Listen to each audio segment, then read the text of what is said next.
बिस्मिल्लाहिर्रहमानुर्रहीम। मैं कामरान खोसा, Karachi motorcycle dealer association का सदर। मैं के इलेक्ट्रिक को सख्ती से बावर करा रहा हूँ कि ये जो बिजली का खेल लगाया हुआ है ना, सर्दियों के अंदर भी अभी हमारी इस वक्त मार्केट में लाइट नहीं है, कारोबार मुतासिर हो रहा है, लाखों रुपए आप बिल ले रहे हो और बिजली आप नाम की भी नहीं दे रहे हो। तो बराए मेहरबानी एक तो बिजली के बिलों पर नज़रसानी करें और दूसरी लाइट तो दें। हर वक्त यहाँ देखिए लाइट नहीं है, अभी कारोबार का टाइम है, शाम का टाइम कारोबार होता है, लाइट चली गई है। 2 दिन 3 दिन महीना हो गया ये खेल चल रहा है। अगर इसके खिलाफ अगर ये सही तरह एक्शन नहीं लेंगी के इलेक्ट्रिक, तो फिर हम इंशाल्लाह आपको रोड पे मिलेंगे।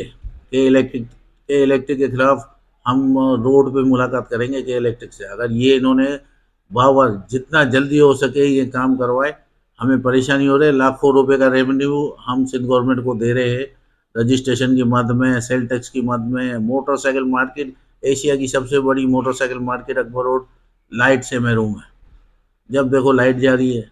ये मजाक लगाया हुआ है इन्होंने सारा दिन, कभी इस ब्लॉक की लाइट नहीं है, कभी इस ब्लॉक की लाइट नहीं है, कभी इस ब्लॉक की लाइट नहीं है। बिजली के बिल तो पूरे ले रहे हैं, 1 महीना बिल नहीं भरे हैं तो काटने के लिए आ जाते हैं। तो भाई को खुदा का खौफ करो। और ये इलेक्ट्रिक से मेरी रिक्वेस्ट है, अगर ये रिक्वेस्ट नहीं मानेंगे फिर हम एक्शन लेंगे। Thank you.